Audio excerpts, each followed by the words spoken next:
हार जीत की बात नहीं है, जो भी रोल मिलता है उसे निभाने के लिए भारतीय जनता पार्टी का हर कार्यकर्ता तैयार रहता है। एलजी साहब का भी ये रहा होगा एक मैसेज देना कि महिला को थोड़ा स्थान ज्यादा मिले। जैसे ही शपथ लेनी शुरू करी, आम आदमी पार्टी ने इसका विरोध करना शुरू कर दिया। विरोध बातों से नहीं किया, वो डाइस पर उछल कर चढ़ गए। उन्होंने पेपर्स छीन लिए, उन्होंने सत्ता शर्मा जी को वहाँ पे धक्का दिया, उनके हाथ से माइक छीन लिया और उन्होंने वहाँ जाकर ये हंगामा। हमारी 2 महिला पार्षदों को चोट भी लगी है, एक के तो कपड़े भी काफी फट गए हैं और हाथ से ब्लीडिंग भी हो रही है। वो गुंडागर्दी में अपने आप को ताकतवर दिखाना चाहे तो मर्जी उनकी है, ये प्री प्लान था। आप आतिशी जी की बात करें, आप दुर्गेश पाठक जी की बात करें, उन्होंने डायरेक्शन दी है क्लियर। आपको अभी वीडियो दिखा सकती हूँ आतिशी जी की, उन्होंने बिल्कुल पीछे से भेजा है कि वहाँ पर माइक छीनो, आप यहाँ चढ़ो, आप चप्पल उठा लो। पुरानी पार्टी कांग्रेस का भी व्यवहार ये कभी नहीं होता था, विरोध के तरीके से होता था। दिल्ली के अंदर निगम चुनाव चर्चा का केंद्र तब से बने हुए थे जब से उसको पोस्टपोन किया गया था। दिल्ली में सत्तारूढ़ पार्टी आम आदमी पार्टी ने भारतीय जनता पार्टी पर कई बार आरोप लगाए कि वो चुनावों से डर गए, भाग गए। चुनावों के नतीजे आए, आम आदमी पार्टी को बहुमत मिला। जिस दिन से बहुमत मिला तब से आम आदमी पार्टी ये आरोप लगा रही है कि भारतीय जनता पार्टी उनके कैंडिडेटों को खरीदने की कोशिश कर रही है। सबको इंतजार था 6 जनवरी का, जिस दिन निगम में सभी निगम पार्षदों की शपथ ग्रहण का समारोह होना था। लेकिन ये दिन भी बवाल की भेंट चढ़ गया। शायद निगम के इतिहास में ये एक काला दिन है जब निगम पार्षदों ने बिल्कुल असंसदीय व्यवहार किया। वो वेल पे चढ़े, उन्होंने प्रोटेम स्पीकर का माइक तोड़ा, उनके साथ मिसबिहेव किया, साथ ही साथ फाइलें फेंक दी। अब बड़ा प्रश्न ये उठता है कि क्या आम आदमी पार्टी सत्ता के सुख को पचा नहीं पा रही, या उसको जो बड़ा मैंडेट जो उसको मिलने की उम्मीद थी, थंपिंग मेजॉरिटी जो लगातार उसको विधानसभा में मिलती आई है, वो नहीं मिली है। इस वजह से उसके अंदर एक आशंका है कि वो सरकार लंबे समय तक चला नहीं पाएगी। आरोपों प्रत्यारोपों का दौर लगातार जारी है। भाजपा पर लगातार आरोप लग रहे हैं कि वो चुनाव हारने के बाद भी अपनी हार को एक्सेप्ट नहीं कर रहे। मेरे साथ पूर्व मेयर कमलजीत सहरावत हैं, इस पूरी प्रक्रिया से वो अवगत हैं, अभी वो पार्षद भी हैं। कमलजीत जी, पहले तो एक क्विक स्टेटमेंट मैं आपका चाहूँगा कि क्या सच में भाजपा हार नहीं पचा पा रही? 2 लोकसभा सीटें जीतकर जिस पार्टी ने अपनी शुरुआत की थी, क्या उसका 104 निगम सीटों के साथ भी पेट नहीं भर पा रहा है? देखिए, आपके सामने सीएम साहब लिख कर दे रहे थे एक बहुत बड़े मीडिया के मंच पे कि मैं लिख कर देता हूँ कि भारतीय जनता पार्टी की 20 सीटें भी नहीं आएंगी। हम तो 104 पर आए। तो हमारी जीत को, क्योंकि ये हमारी जीत इसलिए क्योंकि वो तो 20 मान रहे थे और वो अपनी 180 मान रहे थे। तो अगर उनके एंगल से देखो तो जीत और हार किसकी है? हम तो जीत कर आए हैं। और देखिए, हम 3 बार से सत्ता में थे। 104 और 134 कोई बहुत बड़ा डिफरेंस नहीं है। जनता जनार्दन होती है, भगवान का रूप होती है, लेकिन 104 में भी हमें उनका समर्थन मिला है। सिर्फ 3% वोटों का डिफरेंस है। तो हार जीत की बात नहीं है, जो भी रोल मिलता है उसे निभाने के लिए भारतीय जनता पार्टी का हर कार्यकर्ता तैयार रहता है और हमने कभी इससे डिनाई भी नहीं किया। आज जो बात हुई, मेयर का चुनाव होना था तो उनके मेंबर थे, उन्हीं को वोट करना था, हमें भी वोट करना था। उनके विधायक भी ज़्यादा थे, उनके सांसद भी हमारे साथ हैं, तो 3 उनके पास भी थे राज्यसभा के। तो कहीं कोई ऐसी बात थी ही नहीं जिसमें कि ये लगता कि, और रही बात हमारी, हमें जो मिला है हम उससे बहुत खुश हैं। जनता ने हमें जो रोल दिया हम उस रोल को निभाने के लिए हमेशा कोशिश करेंगे। तो कहीं ना कहीं ये जो ना पचाने का काम है कि ये जो रिजल्ट है उसको कौन नहीं पचा पा रहा, तो मुझे लगता है दिल्ली सरकार के केजरीवाल साहब इस रिजल्ट को नहीं पचा पाए। अच्छा मैडम, जो पिछला सदन था निगम का, उसमें आप पहली मेयर बनी थी, जो मेयर 2017 से 2022 का कार्यकाल रहा है, और आपने ये पूरा शपथ ग्रहण वगैरह का जो प्रोसेस होगा वो बिल्कुल शुरू से देखा होगा। उसके बाद के मेयर्स में तो निगम पार्षदों के शपथ ग्रहण नहीं हुए होंगे। इस बार जो पूरा बवाल उठ रहा है वो कहीं ना कहीं प्रोटेम स्पीकर पे उठ रहा है कि आम आदमी पार्टी किसी और को प्रोटेम स्पीकर बनाना चाहती थी, और उनके अनुसार एलजी जो भारतीय जनता पार्टी की कठपुतली हैं, उन्होंने आपके फेवर के पार्षद को, आपकी पार्टी के पार्षद को प्रोटेम स्पीकर बना दिया। ये क्या असंवैधानिक है और आप लोगों ने क्या ऐसा जानबूझ के किया है? देखिए, प्रोटेम स्पीकर बनाने के लिए किसी पार्टी का कोई बंधन नहीं होता, क्योंकि ये एलजी का अपना एक मत होता है वो किसे बनाए। आज आम आदमी पार्टी का ये कहना है कि हमने मुकेश गोयल जी का नाम भेजा था और एलजी साहब ने बनाया सत्या शर्मा जी को। मुकेश गोयल जी भी सीनियर है, सत्या शर्मा जी भी सीनियर है, 3 बार से पार्षद हैं। तो जो महिला मेयर थी और महिलाओं का पहला साल, जिस तरह से हर पार्टी ने महिलाओं को टिकट ज़्यादा दिया है, तो कहीं ना कहीं एलजी साहब का भी एक ये रहा होगा एक मैसेज देना कि महिला को थोड़ा स्थान ज़्यादा मिले। तो इसमें कोई ऐसी बात है ही नहीं, कोई रूल कहता ही नहीं है। ये एलजी साहब का अपना प्रोग्रेटिव है कि वो किसको बनाए, ये उनकी मर्जी होती है, कोई उन्हें डिक्टेट नहीं कर सकता कि उन्हें क्या करना है। इसमें दिल्ली सरकार का कोई मैटर नहीं होता है। एलजी साहब के पास सारे पार्षदों की लिस्ट होती है, जो भी 250 चुनकर गए हैं उनमें से वो किसी को भी टिक कर देते। सत्या शर्मा जी तो मेयर रही हैं और बहुत सीनियर हैं, तो उनको बनाया। तो मुझे लगता है कि ये जो ऑब्जेक्शन आम आदमी पार्टी के नेता उठा रहे हैं बेबुनियाद है, बल्कि हास्यास्पद बात है कि मुकेश गोयल जी बने या सत्या शर्मा जी बने। मुकेश गोयल जी को उन्होंने इसी बार तो अपनी पार्टी में लिया है, पहले तो कांग्रेस के थे। तो आप सीनियरिटी की बात करें तो ज़्यादा अच्छा है। सीनियरिटी में ये नहीं कहूँगी मुकेश गोयल जी नहीं है, सत्या जी भी है, मुकेश जी भी है, लेकिन क्योंकि पहला साल एक महिलाओं को मैसेज देने का हमेशा होता है, तो वही एक मन में शायद एलजी साहब के रह सकती होगी कि उन्होंने सत्या शर्मा जी को बना दिया। लेकिन रूल तो रूल ही होते हैं, ना उसको सत्या जी चेंज कर सकती हैं और ना उस रूल को मुकेश गोयल जी चेंज कर सकते हैं। जो एक गिवन प्रोसेस होता है उसमें चीज़ें आगे पीछे तो हो सकती हैं, लेकिन बियॉन्ड द जो भी हमारा एक बाउंड्री वॉल होती है उस पर नहीं होती है। तो ये जो उनका ऑब्जेक्शन है बिल्कुल बेबुनियाद है।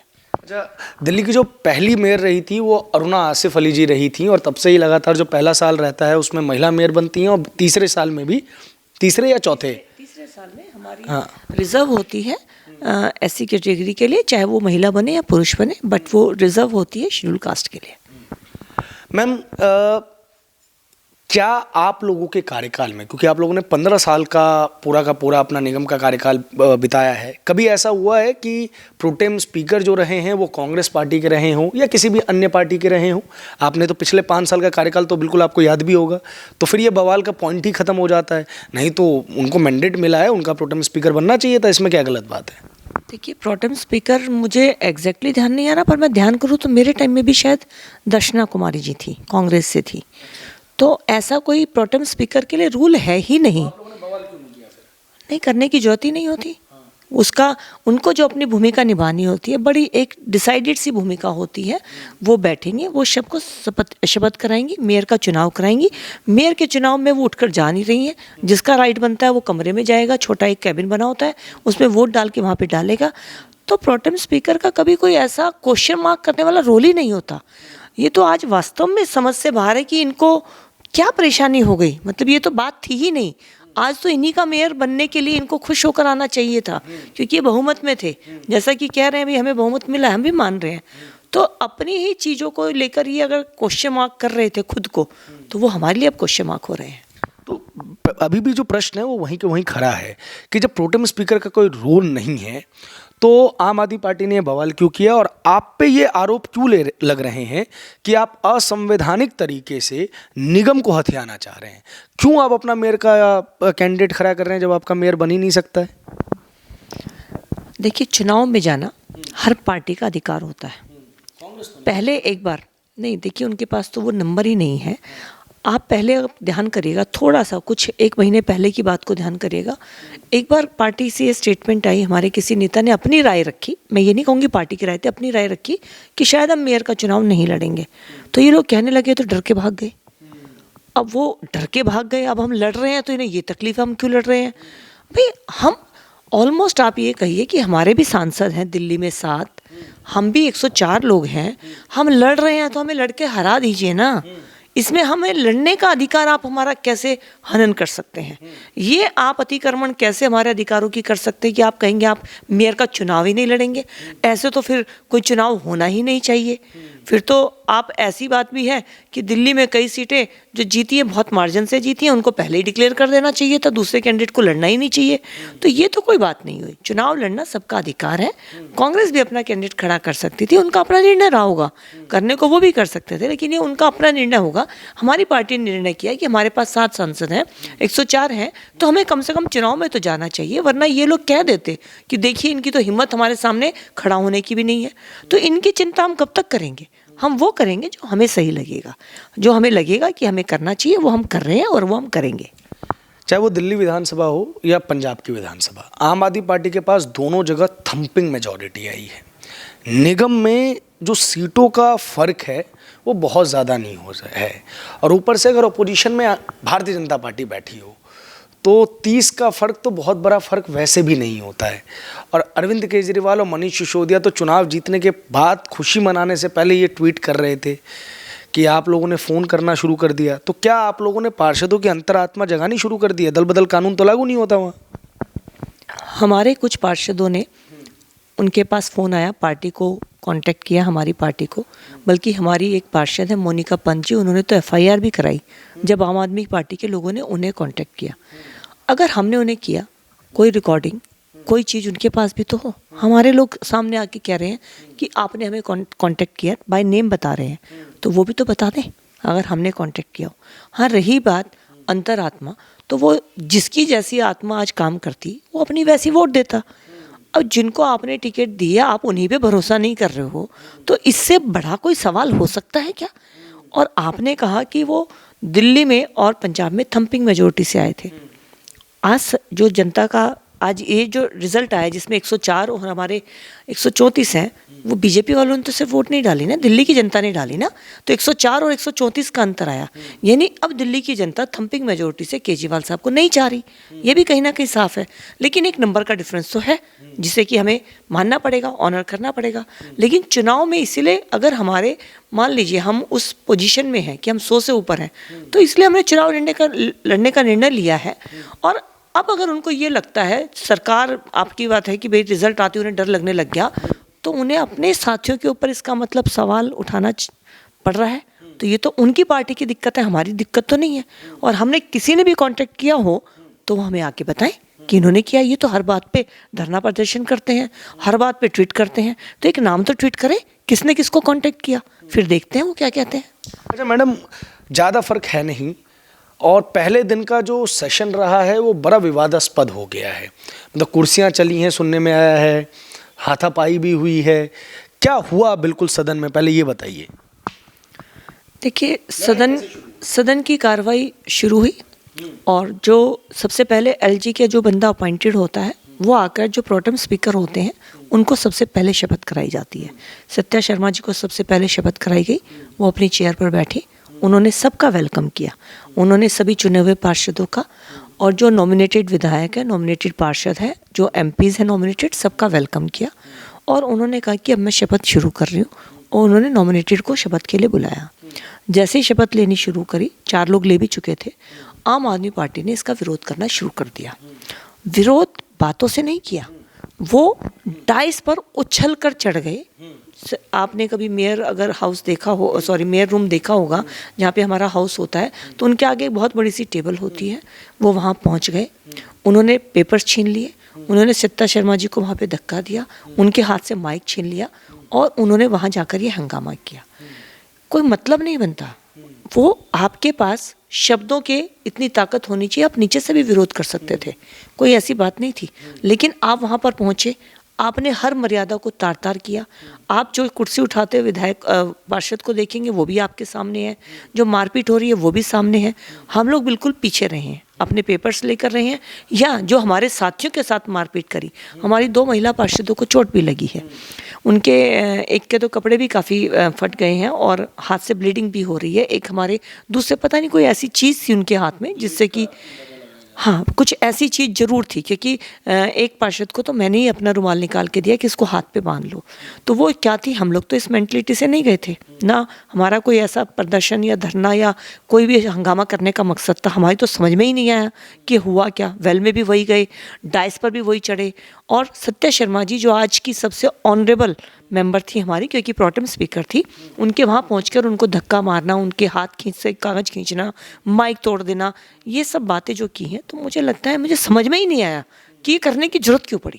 क्या वो भाजपा को ये दिखाना चाह रहे थे कि अब वो ताकतवर हो गए?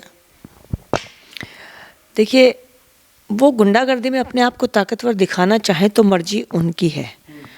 चुनाव में 3% का फ़र्क बहुत बड़ा फ़र्क नहीं है, लेकिन फिर भी हम मान रहे हैं कि आपका मेयर, आप चुनाव होते, आपके पास ज़्यादा मेंबर थे तो आपका मेयर बन जाता। तो ये जो ताकत दिखानी है तो ये शब्दों से दिखाएं तो ज़्यादा बढ़िया है। दिल्ली की जनता ने जब केजरीवाल साहब ने होर्डिंग लगाए थे, केजरीवाल की सरकार, केजरीवाल जी के पार्षद, तो अब जो उनके पार्षद आए हैं उन्हीं पर वो विश्वास नहीं कर रहे हैं, अपने पार्षदों को काम करने का मौका नहीं दे रहे हैं। क्योंकि आज अगर मान लीजिए चुनाव हो जाता तो उन्हीं की पार्टी से तो अब जो भी है उनके सामने है कि भी मेयर बनता हूँ। तो ये जो बातें हैं ये बड़ी अजीब सी हैं कि कौन सी ताकत से हमें अगवा करवाना चाह रहे हैं, वो कौन सी बताना चाहते हैं। अगर गुंडागर्दी की है तो देखिए गुंडागर्दी तो हम नहीं करेंगे, लेकिन ये भी कहना चाहती हूँ कि अन्याय भी सहन नहीं करेंगे। वो अगर बातों से अगर हमें बदतमीजी करेंगे तो हम बातों से जवाब देंगे, लेकिन अगर वो हमें हाथापाई करेंगे तो हम पिट तो वो हम भी नहीं सकते, बचाव तो हम भी करेंगे। तो बस इतनी बात है कि हमारे किसी भी पार्षद ने आगे बढ़कर सब अपनी जगह खड़े रहे। जितनी भी आज कार्रवाई की आप कहिए कि उल्लंघन हुआ है वो सब आम आदमी पार्टी के पार्षदों द्वारा हुआ है। ऐसी स्थिति में कई तस्वीरें भी बाहर आई हैं और उसमें कई लोग प्रोवोक करते हुए नज़र आ रहे हैं, कई लोग मुस्कुराते हुए नज़र आ रहे हैं। ऐसी सीरियस सिचुएशन में जनप्रतिनिधियों को जनता ने चुन के भेजा है, चाहे चुनाव बड़ा हो या छोटा हो, देश के ऊपर बहुत बड़ा आर्थिक बोझ भी आता है। और उसके बाद जब उनका जनप्रतिनिधि ऐसी हरकतें करता है तो जनता भी शर्मिंदा होती है। लेकिन एक बड़ा सवाल उठता है, ये तस्वीरों को देख के कई लोग ये कह रहे हैं कि ये प्री प्लान्ड था। आप वहाँ पे मौजूद थी, आपको क्या लग रहा है कि क्या ये पहले से मंशा बना के आए थे या वहाँ पे हीट ऑफ द मोमेंट में ये सारी चीज़ें हुई? नहीं, ये कोई हीट ऑफ मोमेंट नहीं थी, ये प्री प्लान था। उसका रीज़न है, बहुत सीनियर जो उनके विधायकों को मैं सीनियर ही कहूँगी क्योंकि भाई वो 2 बार से तकरीबन इनके विधायक बने हुए हैं। आप अगर फॉर एग्जांपल जर्नैल सिंह की बात करें, आप आतिशी जी की बात करें, आप दुर्गेश पाठक जी की बात करें, उन्होंने डायरेक्शन दी है क्लियर। मैं आपको अभी वीडियो दिखा सकती हूँ आतिशी जी की, उन्होंने बिल्कुल पीछे से भेजा है कि वहाँ पर माइक छीनो, आप यहाँ चढ़ो, आप चप्पल उठा लो, आप चेयर उठा लो। ये इंस्ट्रक्शन विधायक दे रहे हैं और उनकी मुस्कुराहट, मैं अभी आपको वीडियो वो दिखा भी देती हूँ, आप शेयर भी करिएगा उस वीडियो को। वो बिल्कुल ऐसे हंस के जैसे कि पिकनिक मनाने आए होते हैं, जबकि उनका ये फ़र्ज बनता था। वो कहते अपने जो भी पार्षद थे कि आप बैठिए, हम हैं बात करने के लिए, बात कानून से होगी। मैंने भी उनके पास जाकर कहा, मैं कहा भाई 5 साल रहना है तो कानून की बात कानून से करेंगे ना, जुबान से करेंगे। चोट आपको भी लग सकती है, चोट हमें भी लग सकती है। उनके कुछ लोग एग्री भी हो गए थे, पीछे की तरफ उतर भी गए थे, लेकिन वो वापस आ गए। मैंने कहा भाई ये तो गलत बात कर रहे हो आप फिर दोबारा डाइस पे आ गए। तो उन्होंने कहा कि हमारी पार्टी का जो इंस्ट्रक्शन है हमें वो फॉलो करनी पड़ेगी। तो मैंने कहा भाई ये तो बहुत गलत बात है, वो लोग तो चले जाएंगे, 5 साल हमें और आपको रहना है। तो ये जो इंस्ट्रक्शन देते हुए आतिशी जी, दुर्गेश जी, जर्नैल सिंह जी तो खुद ही आतिशी जी के साथ चढ़े हुए हैं। उनका कोई फर्ज नहीं बनता क्योंकि वो पीछे से एज ए आप कहिए कि मैनेटर की गार्जियन के उसमें थे। उनको आज इस तरह की खुद घटना में शामिल नहीं होना चाहिए था। तो बहुत ही शर्मनाक है ये। बिल्कुल भी आप ये नहीं कह सकते कि एट द मोमेंट लिया हुआ decision, no, it was pre plan. अब रीज़न क्या है वो समझ में नहीं आ रहा है, लेकिन ये तो बिल्कुल प्री प्लान था। इस स्थिति में आपको लग रहा है कि 5 साल आम आदमी पार्टी की सरकार रहेगी सत्ता में निगम के? देखिए, ये अगर ऐसे ही करेंगे ना तो वास्तव में मैं कह रही हूँ कि इनकी पार्टी में अगर कुछ लोग ऐसे चुन के आए होंगे ना जो कि काम करना चाहते होंगे, तो वही शायद कह देंगे कि हम आपके साथ काम नहीं कर सकते, हम तो अपना इंडिपेंडेंट काम कर लेंगे।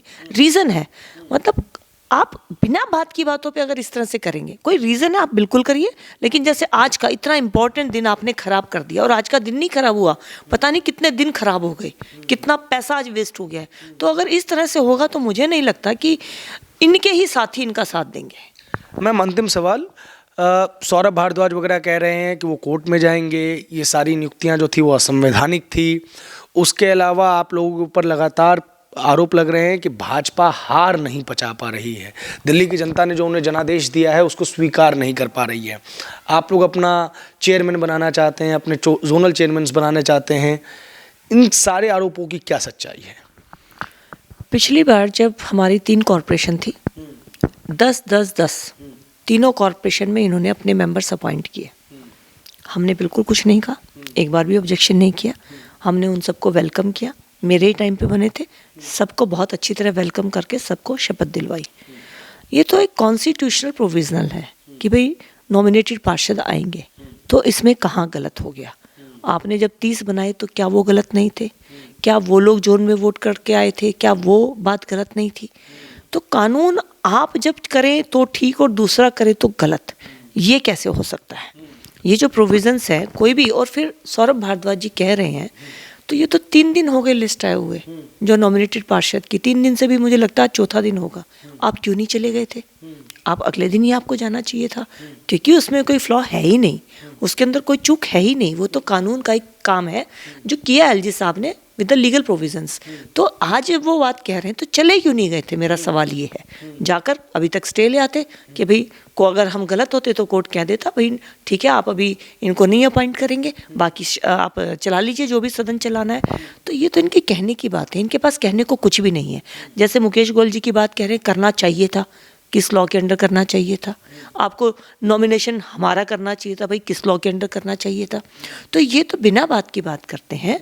यहाँ पे इनका आप देखेंगे दिल्ली सरकार जब करती है तो कभी भी हाउस बुलाती है और हमारे लोगों को बोलने का मौका, और किस तरह के शब्द वहाँ पे इस्तेमाल होते हैं देश के प्रधानमंत्री के लिए आपने सुने होंगे अक्सर, और हमारे विधायकों का मजाक उड़ाया जाता है।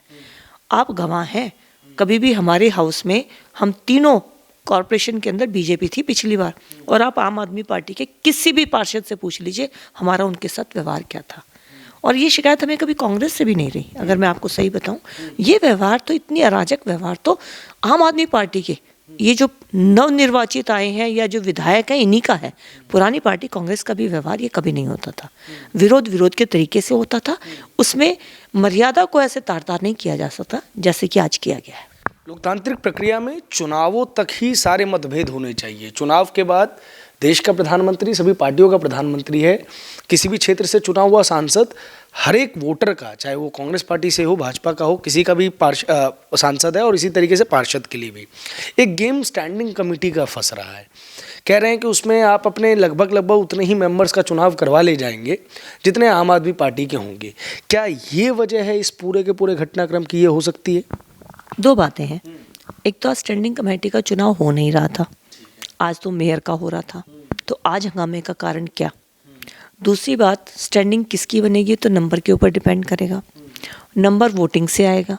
मान लीजिए आज 7 पार्षद नॉमिनेट हुए थे स्टैंडिंग कमेटी के लिए, उसमें से 6 चुने जाने थे। पर जो वोटिंग होती है स्टैंडिंग की वो एक प्रेफरेंस वोटिंग होती है। तो प्रेफरेंस वोटिंग के तहत वोटिंग होती, खुले हाउस के अंदर हो रही थी, कोई अकेले कमरे में नहीं हो रही थी। जो 6 चुने जाते वो 6 चुन लिए जाते। तो अब जिसकी बनेगी उसकी बनेगी, इसमें तकलीफ क्या है? बनेगी तो पार्षदों की वोट से ही।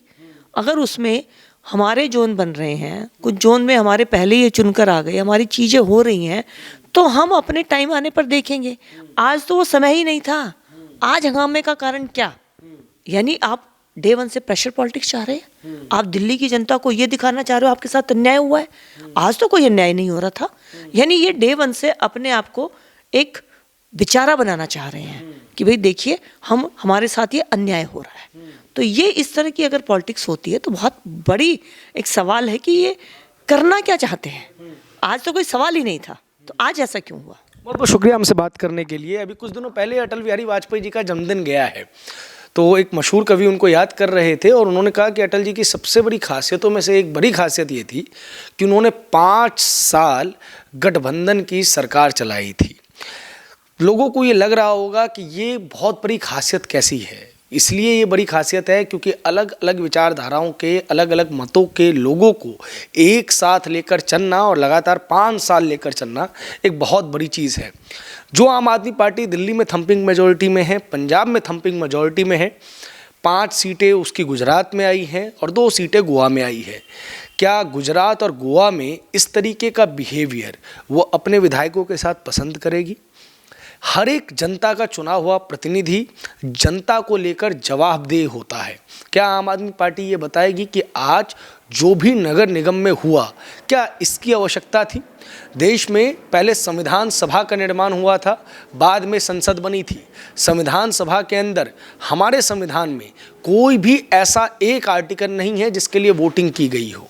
सभी सहमत हुए थे, तभी उस आर्टिकल को हमारे कॉन्स्टिट्यूशन में जगह मिली थी। आज उसी देश में एक छोटी संसद यानी कि नगर निगम की जो हाउस है उसके अंदर इस तरीके की स्थिति देश की राजधानी में चिंता का विषय है कि देश का लोकतंत्र किस दिशा में जा रहा है।